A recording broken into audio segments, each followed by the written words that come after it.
Bien le bonjour, bien le bonsoir plutôt, puisque à l'heure là où j'enregistre cette vidéo, il est 19h passé. Je prends la caméra aujourd'hui de manière très chill. Là, je vais faire mes albums photos, donc je vous prends avec moi pour faire un petit update de ces derniers jours. Donc installez-vous confortablement, un thé, un café, un apéro, du coloriage, ou rien du tout. Enfin bref, faites comme vous voulez. L'idée ici, c'est de vous partager mes expériences récentes, parce que j'ai 24 ans, je suis entrepreneuse, et fin 2024, j'ai décidé de mettre fin à tous les contrats professionnels que j'avais pour pouvoir me concentrer pleinement à mon activité professionnelle. C'est un grand challenge et il y a plein de rebondissements là depuis du coup janvier, février, on est aujourd'hui en mars. 3 mois qui se sont passés avec des objectifs qui ont changé, qui ont été modifiés, qui ont été atteints, d'autres pas atteints. Et j'ai un peu envie de vous faire un débrief de tout ça parce que je me dis que ce que je traverse peut potentiellement résonner avec vous aussi. Et c'est en tout cas mon envie profonde de pouvoir transmettre mes expériences, déjà moi pour les assumer plus pleinement aussi, voir comment je déconstruis mes croyances limitantes. Et je sais que perso ça m'aide en tout cas quand je regarde des vidéos comme ça de personnes aussi qui partagent leur quotidien, leurs expériences et qui me montrent en fait que il existe mille et une façons de vivre notre vie, qu'il n'y a pas forcément de bons choix, de bons chemins, que c'est important de venir écouter son cœur, mais c'est pas toujours facile à faire. Donc voilà, on passe cette vidéo ensemble, je suis trop contente en tout cas de prendre la caméra pour vous partager ça. Installez-vous confortablement et c'est parti. Première chose, je vous recommande vraiment de vous mettre aux activités créatives. C'est un peu hors sujet de cette vidéo, mais franchement, ça fait trop du bien. Pendant fin de l'année, pendant 3-4 semaines environ, j'avais décidé d'enlever tous les réseaux sociaux de mon téléphone. Désolée, il y a mon chien qui fait le fou à côté. Et du coup, j'ai passé plus de temps à occuper mon temps, donc faire des activités créatives. Et j'avais reçu pour mon anniversaire un bon pour faire développer des photos. Et franchement, c'est trop bien. Parce que donc j'avais utilisé Lab, j'ai tout des petites photos comme ça. Et c'est vraiment trop chouette d'avoir tous les souvenirs et de pouvoir tout recoller. Je m'étais déjà fait un album photo depuis le début de mes études, donc 2019, et ça a été jusqu'à 2023 il me semble. Et du coup, celui-ci, qui me reste à continuer, il est d'octobre 2023 jusqu'à la suite, et c'est très bien parce que c'était un nouveau chapitre de ma vie, puisque c'est en octobre 2023 que j'ai emménagé chez moi, sans mes parents en tout cas, et que j'ai eu mon premier appartement. Et c'est trop bien en fait de pouvoir voir tous les souvenirs, de pouvoir s'amuser, de la créativité, de mettre des petits textes, pour se souvenir de tout. Et voilà, mon premier appart. Trop bien. Donc c'est trop cool déjà d'avoir tous ces souvenirs. Et il est déjà bien rempli, hein. Donc là, on est pas mal. Invitation vous aussi à collecter vos souvenirs parce que c'est trop bien de les avoir sur le téléphone, c'est chouette. Mais c'est encore plus gai de pouvoir se poser, de prendre son album photo, de tout regarder. Ma maman, elle nous en a fait un aussi pour chacun de mes frères et sœurs et moi. Moi, je l'ai eu à mes 20 ans. Et du coup, j'ai un album photo avec mes 20 premières années de vie. Et c'est trop chouette de pouvoir montrer ça, que ce soit à des amis, à mon copain par exemple, aussi présenter, voilà, telle et telle personne. Et puis même moi, j'adore en fait les re-regarder, voir en fait à quel point ma vie est déjà riche. Et donc, voilà. En ce sens, l'album photo est quand même intégré au sujet de cette vidéo finalement. Puisque du coup, petit update, avant de coller mes photos. Je vous ai partagé une nouvelle série de vidéos sur cette chaîne et cette vidéo en fait partie. C'est la série de vidéos MIH, donc Make It Happen, qui veut dire en anglais fais en sorte que ça arrive, qui est en fait un slogan que j'ai depuis longtemps. C'est vraiment un mantra, fais en sorte que ça arrive. Maintenant il faut savoir quoi. Qu'est-ce que j'ai envie de faire en sorte qu'il arrive? J'ai foncé ma phrase mais vous avez compris. Qu'est-ce que j'ai envie de faire apparaître dans mon quotidien? Et ça, c'est vraiment la grande question de mon début d'année 2025, même de toute mon existence, en vérité, parce que c'est une question qui est dans ma tête tous les jours. Qu'est-ce que je fais de ma vie? Qu'est-ce que j'ai envie de construire? Mais surtout d'un point de vue professionnel, parce que d'un point de vue perso, dans ma vie, là, je suis bien établie, je suis avec mon amoureux, notre chien, j'ai une super famille, des super amis, enfin, tout est ok. C'est vraiment plus niveau pro du coup, où le challenge est présent et où j'accepte de plus en plus au fur et à mesure de ma vie que je crois que ça ne va jamais être de tout repos parce que j'ai cette personnalité dynamique, on va dire, j'aime tester de nouvelles choses et surtout la prise de conscience que j'ai là en ce début d'année, c'est qu'en fait, ce qui m'éclate le plus, c'est de lancer des projets, d'être dans le démarrage de quelque chose, mais une fois que ça s'installe et qu'on peut prédire ce qu'on va devoir faire, ça m'ennuie. Et quand je m'ennuie, je ne trouve plus de sens, je ressens pas que j'ai de l'impact, et du coup, je remets toute ma vie en question. Donc en fait, j'ai besoin de projets dans lesquels je peux être l'impulsion, être le démarrage, amené à une certaine finalité, mais quand je sens que les actions se répètent, je décroche. Et du coup, ce qui me permet de m'orienter au fur et à mesure. Déjà pour vous faire un update du coup par rapport aux objectifs que j'avais posés en début d'année, je voulais pour le 14 février avoir 6 personnes pour un groupe d'entrepreneuses que j'avais envie d'accompagner en ligne, en visio. Il se fait que je n'ai pas eu les 6 personnes, j'ai passé plusieurs appels découvertes, donc je sais comment faire, je sais comment faire tourner une entreprise en ligne, puisque j'ai moi-même formé pendant plus d'1 an et demi des entrepreneurs qui sont dans le bien-être, coach, thérapeute, etc., à développer leur activité. Donc je sais comment faire, j'ai les compétences, j'ai les capacités, et du coup, pourquoi est-ce que ça n'a pas fonctionné? Je me suis assez rapidement dit, en fait, depuis le début d'année, je me dis que je ne veux plus faire de visio parce que c'est quelque chose qui m'ennuie, où j'ai l'impression de vivre une fausse vie derrière mon écran. Ça m'épuise, j'ai envie d'être en présentiel. Et la première offre que je décide de sortir avec moi à la tête de mon activité, c'est du visio. On se rend bien compte qu'il y a quelque chose qui colle pas, et donc certainement, en tout cas c'est l'explication que j'en ai aujourd'hui, on y croit, on n'y croit pas, mais moi je trouve que c'est toujours intéressant. Inconsciemment peut-être que j'ai fait en sorte que ça ne fonctionne pas, ou en tout cas l'énergie que j'y ai mise et que j'ai transmise n'était pas assez forte, puisqu'en fait finalement j'avais pas forcément envie que ça se concrétise. Cette expérience-là, elle m'a fait comprendre que j'avais beaucoup de choses à désapprendre. C'était important pour moi, pour pouvoir être dans mon alignement et pour pouvoir avancer dans une voie qui fasse vraiment sens pour moi, et surtout vivre ma vie d'une manière qui fasse sens pour moi. C'est important que je désapprenne plein de choses que j'ai appris durant mes 3 premières années d'entrepreneuriat. Puisque là, le 1er avril, je vais souffler ma 3e bougie. 3e année que j'entreprends. Parce que j'avais ouvert mon entreprise de manière administrative officiellement le 1er avril 2022, donc ça fait déjà un petit moment. Et j'étais dans tout ce monde de l'infoprenariat, comme on appelle, donc l'entrepreneuriat en ligne. Je suis sûre que vous en voyez passer, peut-être même que vous en faites partie. Des coachs, des thérapeutes, on voit beaucoup de publicité Instagram à ce sujet. Après, je sais que les algorithmes trient aussi, mais je pense que vous voyez un peu tous ces entrepreneurs qui sont en visio. C'est un mode de vie qui va avec ce métier, puisque forcément quand on est entrepreneur, on vit de notre métier, un peu comme tout le monde, mais encore plus intensément, puisque souvent c'est notre personne, et puis c'est nous qui dirigeons et qui sommes à la tête de toutes les actions qui sont faites ou pas faites. Ce qui fait que notre mode de vie est un peu calé selon le style de notre entreprise, en tout cas quand on démarre, et dans ce que je connais. Et du coup, ça m'a amené à me poser cette question de mais quelle vie est-ce que j'ai envie de vivre? Et pour revenir à cette idée de désapprendre, c'est qu'il y a beaucoup de choses que j'ai appris. En tout cas, j'ai baigné dans un monde d'entrepreneuriat en ligne, de visio, de masterclass, de publicité, etc., de contenu Instagram, podcast, YouTube et autres. Et me dire, ok, mais aujourd'hui, est-ce que j'ai vraiment envie de ça? Tel code que je connais de ce type d'entrepreneuriat, est-ce que c'est quelque chose qui me correspond? Est-ce que c'est la vérité ultime? Est-ce que c'est la seule façon de faire? Ou y a-t-il d'autres moyens? Donc en fait, ça ouvre une fenêtre immense à l'exploration. Trop bien, parce que j'adore l'aventure, donc on y va gaiement. Mais c'est très challengeant, parce que du coup, ça me demande de me confronter d'une certaine manière à ce que je crois être vrai à propos de l'entrepreneuriat actuellement. Comme par exemple, si je veux qu'une entreprise fonctionne, il faudra d'office que j'ai un produit en visio, puisque c'est comme ça qu'on peut faire le plus de rentabilité, qu'on peut gagner le plus d'argent en faisant le moins d'efforts possible, en y mettant le moins de temps, le moins d'énergie. Ok, comment est-ce que je vais questionner ça? C'est comment est-ce que moi j'ai envie de dépenser mon temps, comment est-ce que j'ai envie de dépenser mon énergie. Un exemple tout simple.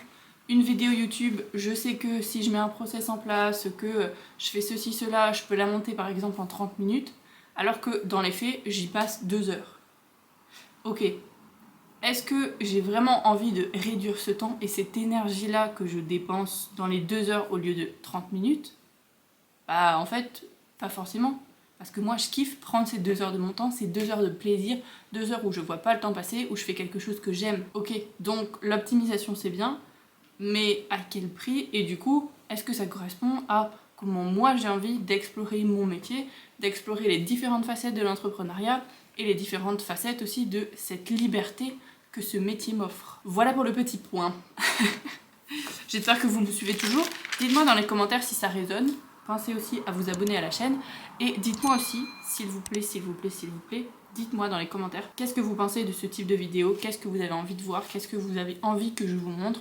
de mon quotidien. On va tout de suite passer à la partie de ok, du coup suite à toutes ces réflexions, où est-ce que j'en suis ici maintenant par rapport à mon objectif du coup de visio qui n'a pas été tip top, où est-ce qu'on en est, qu'est-ce que j'en fais. Je colle quelques photos et puis on s'en parle.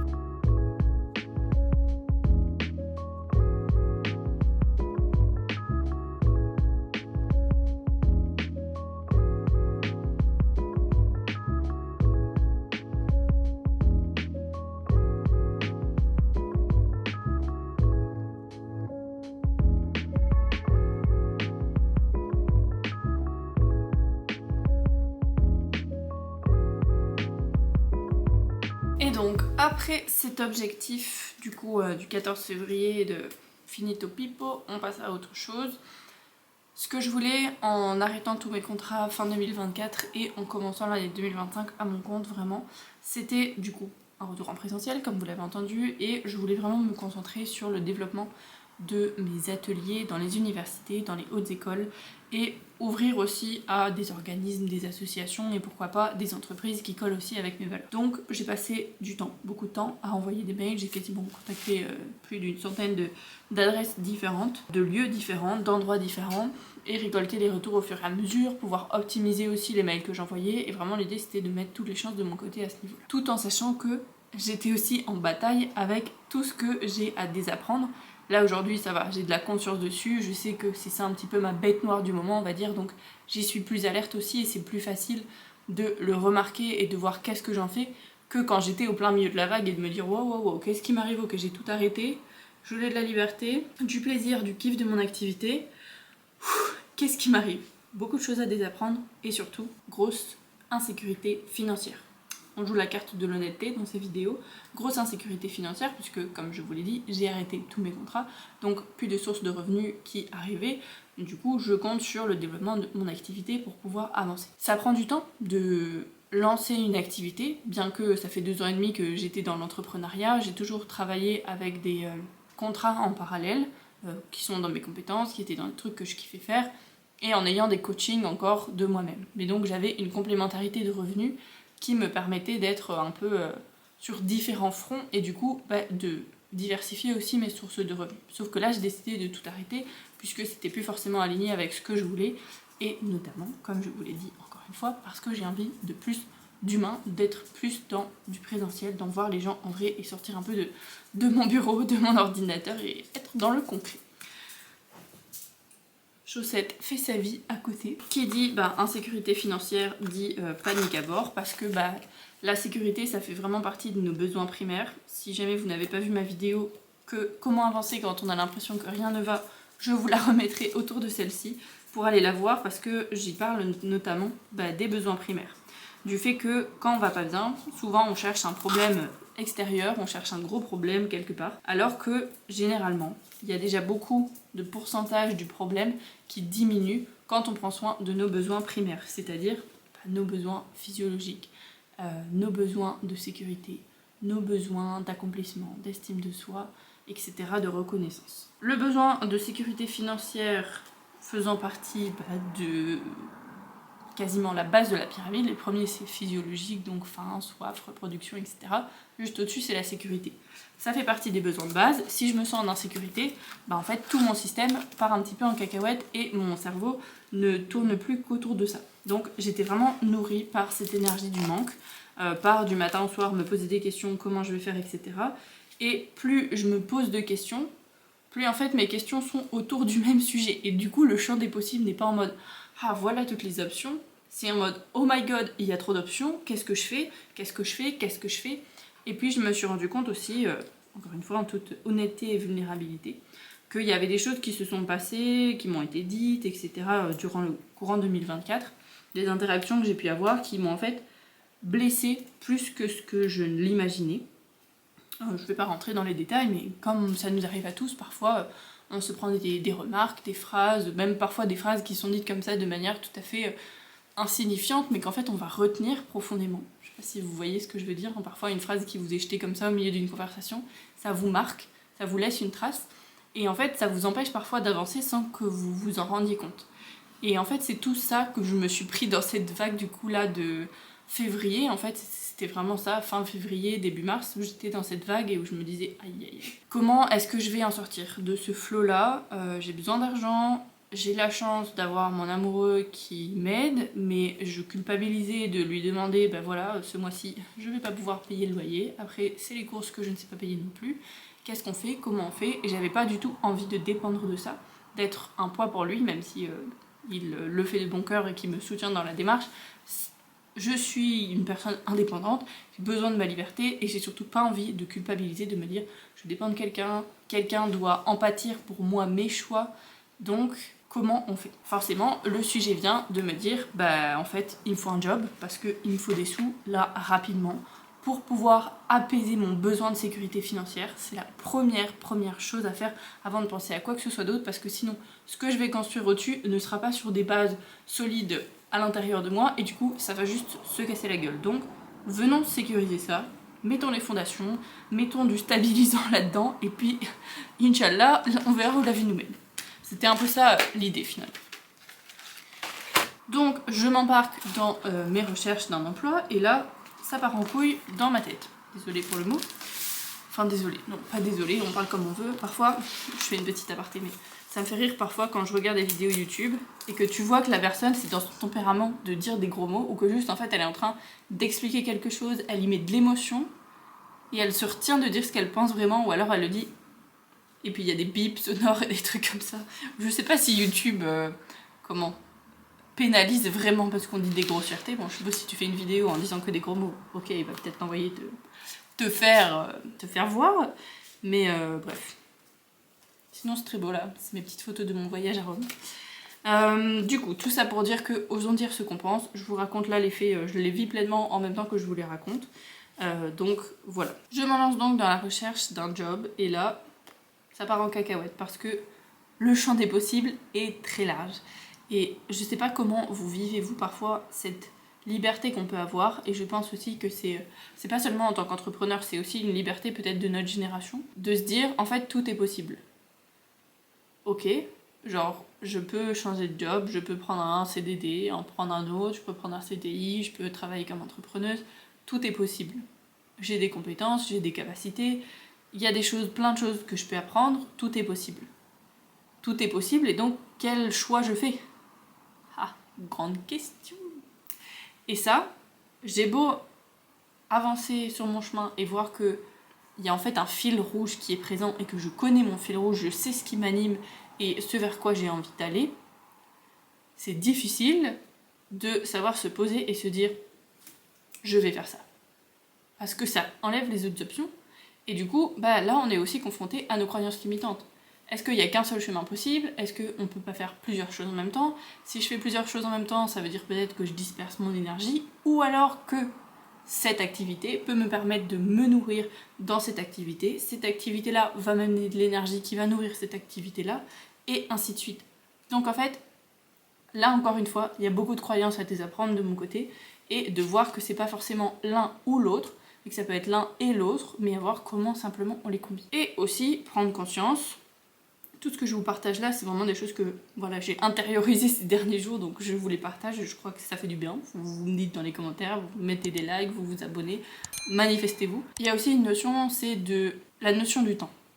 Alors ça aussi c'est quelque chose, surtout à notre âge là, quand on est dans la vingtaine, 25 ans, se dire, ok, j'ai le temps, genre je profite de la vie, mais d'un autre côté, je sais que tout peut s'arrêter, n'importe quand. Genre je sais que cette nuit je peux aller dormir et ne pas me réveiller demain. C'est une réalité, c'est une fatalité, la vie est faite comme ça et la vie est chouette parce qu'on sait qu'on va mourir et que du coup on a besoin d'en profiter. Ok, mais du coup où est l'équilibre entre je profite et qu'est-ce que ça veut dire pour moi profiter et je construis quelque chose?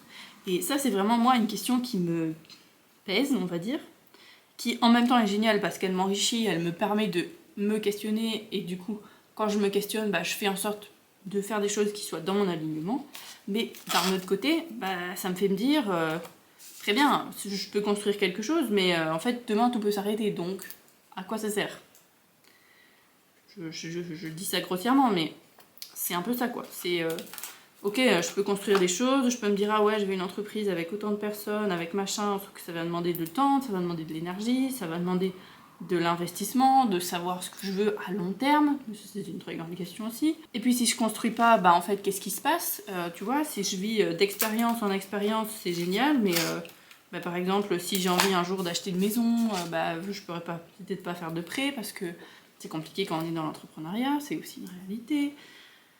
Enfin bref, mille et une questions, et là, rien que d'y repenser, je commence à avoir un point dans la tête ici. Donc je pense que vous comprenez ce brouhaha, et ça ne m'étonnerait pas que vous y soyez aussi, parce que je suis sûre et certaine de ne pas en être la seule. C'est pas pour rien non plus que je fais ce métier, c'est parce que je sais aussi qu'on est beaucoup à se poser ces questions, et que ça fait du bien de se les dire à haute voix. Donc voilà, sachez déjà que vous n'êtes pas seul sur ce chemin de quête de sens, et que c'est pas parce qu'on est dans le milieu du développement personnel, qu'on a peut-être des facultés d'intelligence intrapersonnelle, donc savoir s'auto-analyser, réfléchir à propos de soi, connaître les exercices qui font du bien, etc. C'est pas parce qu'on a tout ça qu'on ne se pose pas toutes ces questions et qu'elles ne peuvent pas nous prendre la tête. Donc voilà, ça aussi, ça déculpabilise et on est tous dans le même bateau. Donc, une fois dans cette vague, moi, petite Valentine, à la recherche de son job qui va lui permettre de remplir son frigo et de payer son loyer. Très bien. J'ouvre le champ des possibles et en fait je me dis ok, quel type de job est-ce que je veux déjà? Parce que j'ai pas forcément envie d'un travail qui va me prendre de la charge mentale, de l'énergie mentale, parce qu'en fait j'ai envie que ce travail soit finalement vraiment alimentaire, qui me permette de m'alimenter, en effet, mais surtout qui me permette d'avoir du temps à côté pour pouvoir voilà, faire des vidéos par exemple, et surtout pour pouvoir continuer de faire tourner la roue de mon activité. Parce que l'idée c'est pas d'arrêter mon activité et de me dire je me range dans un job sécuritaire, c'est pas en tout cas l'idée actuelle, je dis pas que je changerai jamais d'avis, mais là c'est pas du tout le plan. C'est d'avoir un truc qui me permette de mettre du stabilisant, de poser les fondations pour pouvoir construire autour. Toujours avec cette volonté d'être dans du présentiel, mais d'explorer et de désapprendre tout ce que j'ai à faire pour pouvoir mieux avancer sur un chemin qui me correspond mieux. Et donc voilà, petit à petit, bah, je vois un job comme accueillante extrascolaire. Donc c'est en gros accueillir les enfants avant l'école, après l'école, sur les temps de midi, le mercredi après-midi. Il y avait un poste possible en 18 heures semaine. J'ai postulé, j'ai été passer l'entretien, j'ai été retenue, très bien. Et surtout, en fait, j'ai aussi postulé à un autre truc en CDI. Alors là, jamais j'aurais cru que je ferais ça. Et si vous voulez, ce qui était assez drôle, enfin drôle, c'est la vie quoi, c'est marrant. Je vois une annonce, donc pour ce job d'accueillante extrascolaire, 18h, très flexible, le matin, le soir, donc je peux faire mes trucs entre deux pendant la journée, je pouvais aller à 15 minutes en vélo, j'ai pas de voiture actuellement, donc voilà, j'ai besoin aussi d'avoir un transport un lieu de travail pardon, qui soit accessible. Oh là là, regardez toutes ces photos de nourriture. On s'éparpille, c'est valable. Ça c'est moi. Soit. La fontaine de Trévis, oh, c'est beau. Je suis en train de me faire n'importe quoi là dans mes photos. Donc, on va revenir à nos moutons. Comme ça, je finis et puis je finis mon album photo. Je postule à ce job-là. En parallèle, je postule à un CDI. Un CDI pour être en gros coordinatrice d'un programme à propos de l'entrepreneuriat qui se donne dans les écoles. Donc c'est génial puisque ça mêle mon attrait pour les écoles et le public jeune, mon attrait pour l'entrepreneuriat, ça met les deux, un job de coordinatrice c'est super, ça correspond à ma personnalité. Et je me dis finalement bah pourquoi je pourrais pas tester en fait un emploi de temps plein CDI, peut-être que ça va me plaire, je ne sais pas. Je pense très bien qu'au fond de moi quelque chose ça fait que ça ne me plairait pas tant que ça, mais c'était du coup l'aspect drôle est là-dedans, c'est que je postule à ça, en même temps je postule au truc d'accueillante, je suis prise pour un entretien pour le poste d'accueillante, j'ai pas de nouvelles de l'autre côté, en même temps j'ai envoyé ma candidature 3 jours après, mais je me suis dit tant pis, on joue sur le courage, sur l'audace, je le vois maintenant, je postule maintenant. Déjà c'était chouette parce que c'était la première fois que je faisais des candidatures, parce que les seules candidatures que j'ai faites c'était pour mes stages, pendant mes études de communication, et ça s'est à chaque fois très vite passé, les gens étaient contents, oui, chercher un stagiaire, ok très bien, on fait ça. Il n'y avait pas eu vraiment de démarche officielle de candidature, de venir se présenter à un entretien, etc. Donc déjà là c'était quelque chose de nouveau, et j'étais contente, et ça m'avait vraiment fait du bien, juste d'être dans j'expérimente quelque chose de nouveau, je sors de ce que je connais, je vais sur le terrain, je me présente, je parle de moi, et ça me boostait aussi dans ma confiance en moi de voir que l'entretien pour le poste d'accueillante c'est très bien passé, que j'ai répondu à tous les exercices, etc. parfaitement. Donc c'était un bon boost de confiance en soi, et du coup, voilà. J'étais un peu en mode, j'ai postulé pour un CDI, un temps plein, j'ai postulé pour un job alimentaire qui va me permettre de développer mon activité à côté. On verra ce que la vie me donne, on va voir si je suis prise pour le temps plein, c'est que c'est ça mon chemin maintenant. Si je suis prise pour avoir la possibilité de développer mon entreprise à côté, on sait que ce sera le coup de pied qu'il me faut. J'ai pas du tout été rappelée du coup pour le CDI, j'ai renvoyé un mail une semaine plus tard, ils m'ont dit que c'était bon, les candidatures étaient terminées et que j'avais pas été retenue. Et là je me suis dit ok, voyons voir ce qu'on va faire ensemble, très cher univers. Et puis j'ai vu une annonce, ensuite j'ai continué à chercher malgré que l'entretien d'accueillante s'était bien passé, parce que finalement en fait ils construisaient leur réserve de recrutement, et donc ils allaient appeler de manière assez aléatoire, donc finalement ça correspondait pas à ce que je cherchais d'avoir là maintenant quelque chose pour me stabiliser de manière financière. Donc j'ai continué à chercher et j'ai trouvé un poste 25 heures semaine à une demi-heure à vélo, donc je vais faire du sport puisque j'ai été prise dans un Spar, donc les Belges vous connaissez sûrement, c'est un petit supermarché en gros de proximité avec différentes choses, enfin un supermarché. Et donc moi je vais être en poste caisse et réassort, donc rangement du magasin. J'avais fait ça pendant 4 ans quand j'étais étudiante dans les magasins Colruyt. J'avais aimé l'expérience et je savais que j'avais envie d'être sur le terrain, de voir des gens, de bouger, et ça me va très bien de faire un job aussi où je suis en mouvement. Parce que du coup, l'entretien s'est très bien passé aussi, donc j'étais fière de moi, boost de confiance en moi, et puis ils m'ont rappelé dans l'après-midi pour me dire oui c'est bon, tu es prise, et du coup la semaine suivante je commençais parce qu'on a 2 semaines de formation, donc là actuellement je suis à la fin de la 2e semaine de formation, où on travaille dans un autre magasin qui nous montre un peu tous les trucs qu'on doit savoir, et la semaine prochaine on commence dans le nouveau magasin, et ce qui est chouette c'est que c'est un nouveau projet, donc en fait on est une toute nouvelle équipe. On se connaissait pas forcément, enfin on se connaissait pas tout court quoi, mais on est une nouvelle équipe, on va ouvrir un nouveau magasin, on commence le 17 mars pour remplir le magasin, et le 27 mars le magasin ouvre ses portes, et en fait c'était vraiment chouette de savoir que j'intégrais une équipe qui était toute nouvelle et qu'on embarquait tous ensemble dans un nouveau projet. Ça fait lien avec ce que je vous disais en début de vidéo, c'est que j'aime être dans cette effervescence des nouveaux projets de on va construire quelque chose ensemble, on a une équipe à construire ensemble. C'était une grande demande d'humilité au début, parce que quand j'ai été à la première réunion d'équipe pour rencontrer tout le monde, voir un peu comment ça allait se passer, qui nous explique la formation, je me suis dit oh my god, qu'est-ce que je fous là? Et là j'étais vraiment en mode full ego, genre je vaux mieux que ça, qu'est-ce que je fous là, pourquoi j'ai pris cette décision, etc. Et je me suis dit mais waouh, où est-ce que je suis tombée? Ça n'empêche pas que les gens étaient super sympas et tout ça, mais je me suis dit bon voilà, ça correspond pas au métier que j'ai envie de faire, mais je sais que c'est ce dont j'ai besoin pour me permettre de réaliser le métier que je désire, et puis surtout pour en savoir plus aussi finalement sur le métier que je désire. Parce que voilà, je sais ce que j'aime, je sais ce qui m'anime, mais maintenant quelle forme ça prend et quelle pérennité je donne à ça pour que ce soit une entreprise en tant que telle, c'est encore une question. Et donc il faut marcher le chemin, comme on dit, pour pouvoir le découvrir. Et du coup, c'était une grosse claque d'humilité de se dire mais ma belle, tu descends de ton étagère, tu mets tes chaussures et tu vas aller travailler, et puis voilà, tu vas te faire la main et tu vas voir. Et du coup là on a commencé les 2 semaines de formation, et ça me fait vraiment du bien. Ok, il faut se lever tôt et j'avais plus trop l'habitude, ok c'est fatigant de rester 6 heures d'affilée debout, 8 heures d'affilée debout, et voilà, mais en fait je n'ai pas à me plaindre parce que j'ai fait ce choix, et surtout je suis fière, c'est d'avoir rebondi très vite, puisque en 2 semaines je me suis dit il me faut quelque chose, il me faut autre chose, hop j'ai postulé machin, j'ai trouvé du travail, j'avais signé mon contrat, donc c'est déjà très rapide, et surtout, ça me prouve qu'en fait, notre leadership, on le met là où on en a besoin. Et je sais qu'on m'avait balancé une phrase qui fait partie d'une des phrases qui me blessait, et où voilà, je décidais aussi là, avec ce nouveau salaire que je vais pouvoir recevoir, de prendre mieux soin de ma santé mentale. Mais il y avait des phrases qui m'ont blessée, notamment une où on m'a dit « Mais quoi, t'arrêtes tout, tu vas quand même pas retourner dans le salariat ?» Comme si c'était un échec. Et j'étais là, mais en fait, je vais faire ce que je veux. Et faire cette vidéo, c'est aussi assumer du coup ce choix que je fais là. Et voilà, c'est pas du tout en fait un échec, c'est au contraire une belle manière de rebondir, et une belle valorisation aussi que je m'octroie, de me dire mais écoute, tu prends ta vie en main, tu fais les choix qu'il faut, et puis s'il faut passer par là, il faut passer par là. Et au final, j'y vois l'intérêt, ça me fait du bien de voir des gens, d'être dans le vrai, d'être dans le concret, ma charge mentale a diminué x 1000, je me sens beaucoup plus en paix à l'intérieur de moi-même et du coup, ben, je suis stabilisée pour pouvoir construire autour et prendre mon temps avec ça.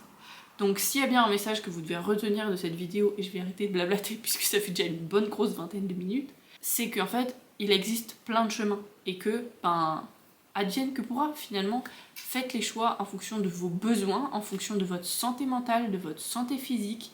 Écoutez-vous, vous. Je sais que c'est pas simple, mais apprenez à faire diminuer le bruit extérieur et surtout, allez à la quête de la vérité. Tiens, on me dit ça ou je crois ça. Comment est-ce que ça me sert? Est-ce que c'est véridique? Et comment est-ce que je m'en sers à mon avantage ou j'efface cette pensée et je l'oublie complètement? J'espère que vous avez pu tirer un peu des apprentissages de cette vidéo. Ça m'a fait vraiment plaisir de vous faire cette update puisque c'est aussi une manière d'assumer mes choix. Et je vous invite à en faire de même. Dites-moi dans les commentaires ce que vous avez envie de savoir pour la suite. On se retrouvera pour voilà, d'autres updates, de savoir comment ça se passe, qu'est-ce que je construis. Et à côté de tout ça, il y a aussi une super retraite que je lance et que j'ai la chance d'animer avec une de mes amies très précieuses qui s'appelle Colombe. Et on vous propose du coup un séjour de 3 jours entre femmes. Ça se fait fin mai, du 30, 31 mai et 1er juin, donc d'un vendredi après-midi à un dimanche après-midi. On veut vraiment en fait que ce soit une bulle pour se poser, pour respirer. Ça s'appelle le cul dans l'herbe, puisque l'idée c'est de venir simplement, comme vous êtes, se poser ensemble, le cul dans l'herbe, ralentir, sortir un peu du quotidien pour venir se retrouver soi, recharger ses batteries. Et on va faire ça à travers le mouvement, le yoga, la danse, la méditation, le breathwork, des exercices d'introspection, de coaching, de partage en collectif. Et tout ce qu'on va vous proposer, on va justement vous le proposer. Il n'y aura aucune obligation, ce ne sont que des invitations. Et c'est une super opportunité si vous avez envie justement d'aller plus loin dans votre connaissance de vous-même, dans votre développement personnel, de vous offrir ce moment pour vous. Voilà, je vous mettrai du coup le lien dans la description. Et ça c'est un super projet du coup que j'ai en parallèle de ce nouveau job qui commence. Voilà, j'ai hâte d'avoir vos retours dans les commentaires. Vous pouvez aussi me contacter sur Insta si vous avez envie de me raconter un peu vous aussi comment ça va, comment est-ce que ce que je vous ai partagé ici fait écho avec vous. Mon Insta du coup c'est @vranx_valentine. Ce sera avec grand plaisir que je vous lirai ou que je vous écouterai si vous avez envie de m'envoyer des vocaux. Et puis j'ai hâte de vous retrouver dans une prochaine vidéo, de continuer à vous faire suivre un peu ce quotidien. Encore une fois, voilà, dites-moi si vous avez envie que je vous partage des choses en particulier, si vous avez des questions, des sujets de vidéos que vous avez envie que j'aborde. Je suis preneuse de tous vos feedbacks, mais en tout cas, j'ai vraiment envie que cette chaîne devienne de plus en plus en fait un mélange entre partage d'expériences et création d'expériences. Vous voulez faire vivre aussi. On se retrouve très bientôt dans une prochaine vidéo. Prenez bien soin de vous. Ciao, ciao!